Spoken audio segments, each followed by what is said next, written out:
그 남자가 피아노 앞에 앉을 때마다 편의점 앞거리는 콘서트홀로 변합니다. 밤 11시, 사람들이 모두 떠난 편의점 앞, 낡은 거리 피아노 하나가 가로등 불빛 아래 서 있습니다. 누군가 덮개를 열고 건반을 두드립니다. 쇼팽의 녹턴. 그 멜로디가 골목을 타고 흐를 때 발걸음이 멈춰집니다. 처음엔 그냥 지나치는 소리였습니다. 퇴근길에 흘러나오는 배경음악 같은 것. 그런데 이상했습니다. 매일 밤 같은 시간, 같은 자리에서 연주가 시작되었습니다.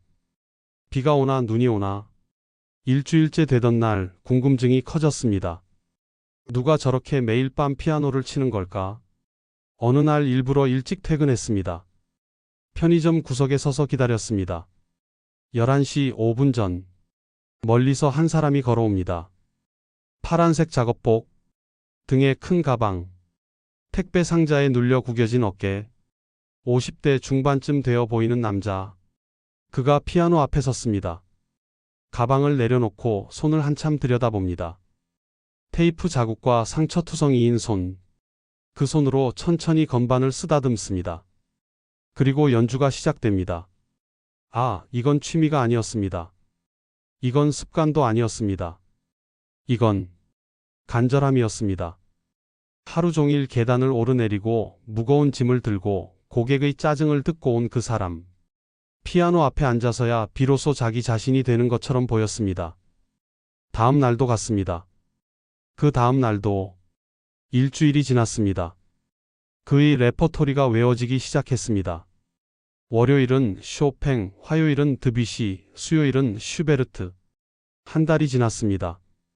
편의점 아르바이트생이 말했습니다. 그분은 5년 넘게 이곳에 오셨다고.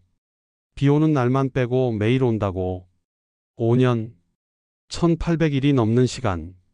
누군가에겐 그저 스쳐 지나가는 밤이었을 그 시간을 그는 이 자리에서 피아노와 함께 보냈습니다. 여러분이라면 어떠세요?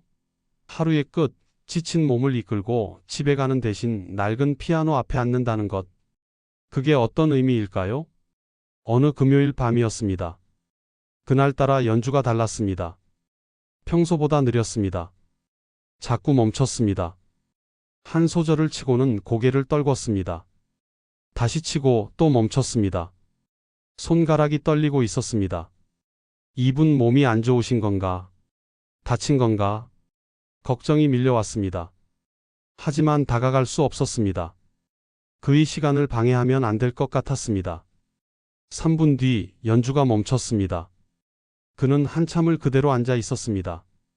그리고 작은 소리로 중얼거렸습니다. 미안해. 오늘은 여기까지밖에 못 치겠구나. 누구에게 하는 말일까? 피아노에게? 자기 자신에게? 아니면 다른 누군가에게? 그 주말 편의점 게시판에 작은 쪽지 하나가 붙었습니다. 손글씨로 쓴 짧은 글. 매일 밤 피아노 소리 들어주셔서 감사합니다. 혹시 방해가 되었다면 죄송합니다. 조금만 더 치겠습니다. 방해라니. 오히려 그 소리가 얼마나 많은 사람들의 하루를 위로했는지 모르는 걸까? 다음 주 월요일, 평소보다 이른 시간에 편의점에 도착했습니다. 그리고 그 쪽지 아래 답장을 남겼습니다. 방해가 아닙니다. 당신의 연주로 하루를 마무리할 수 있어서 감사합니다. 화요일 밤 그가 왔습니다. 게시판 앞에 잠시 섰습니다. 쪽지를 읽었습니다. 그리고 피아노 앞에 앉았습니다. 그날 밤 연주는 달랐습니다. 전보다 힘이 있었습니다. 마지막 화음이 울릴 때 그가 작게 웃는 것처럼 보였습니다. 일주일 뒤 게시판엔 쪽지가 늘어났습니다. 피아노 소리 들으며 귀가합니다. 힐링돼요. 야근하고 집에 가는 길인데 이 소리 덕분에 힘냅니다. 우리 딸이 피아노 배우는데 아빠한테 들려주고 싶어요. 그는 매일 그 쪽지들을 읽었습니다. 한 장 한 장 천천히. 그리고 피아노 앞에 앉아 더 정성스럽게 연주했습니다. 2달이 흘렀습니다. 그의 연주는 날로 깊어졌습니다. 같은 곡이어도 감정이 달랐습니다. 누군가 듣고 있다는 것, 누군가 기다린다는 것, 그것만으로 사람은 이렇게 달라질 수 있었습니다. 그러던 어느 목요일, 비가 내렸습니다. 보슬비가 아니라 억수같이 쏟아지는 비. 당연히 오늘은 안 오시겠지. 그런데 11시 5분. 그가 왔습니다. 비에 흠뻑 젖은 채로, 우산도 없이, 비옷도 없이, 그는 젖은 손을 닦고 피아노 건반의 물기를 닦았습니다. 그리고 연주를 시작했습니다. 드뷔시의 달빛, 빗소리와 피아노 소리가 어우러졌습니다. 몇몇 사람들이 우산을 쓰고 멈춰섰습니다. 편의점 안에서 듣던 사람들이 하나둘 밖으로 나왔습니다. 비 속에서도 멈추지 않는 그 연주. 무엇이 그를 이렇게 만드는 걸까? 연주가 끝났습니다. 사람들이 박수를 쳤습니다. 그는 당황한 표정으로 고개를 숙였습니다. 그리고 빗속으로 사라졌습니다. 다음 날 게시판에 새 쪽지가 붙었습니다. 그의 글씨였습니다. 제 아내가 피아니스트였습니다. 5년 전 세상을 떠났습니다. 마지막으로 매일 들려줄게라고 약속했습니다. 그래서 매일 칩니다. 들리실지 모르겠지만 약속은 지키고 싶었습니다. 여러분이 들어주신다는 것 몰랐습니다. 이제 아내만이 아니라 여러분을 위해서도 치겠습니다. 감사합니다. 아, 그랬습니다. 그는 약속을 지키고 있었습니다. 떠난 사람과의 약속. 사랑하는 사람에게 마지막으로 해줄 수 있는 것. 그것이 그의 연주였습니다. 그날 밤부터 피아노 앞엔 사람들이 모이기 시작했습니다. 하나 둘. 조용히 서서 듣는 사람들.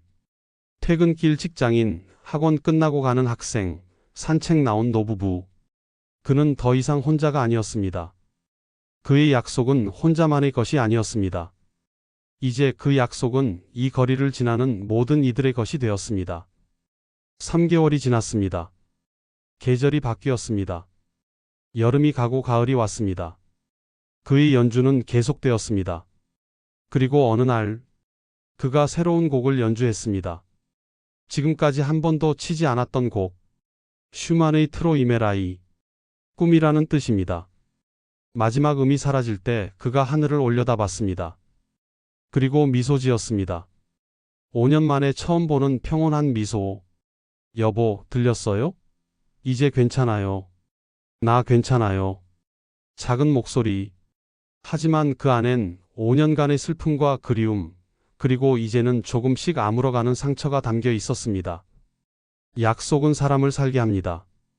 누군가를 기억한다는 것, 그 사람을 위해 무언가를 계속한다는 것, 그것이 우리를 오늘도 살아가게 만듭니다. 밤 11시, 여전히 편의점 앞에서 피아노 소리가 들립니다.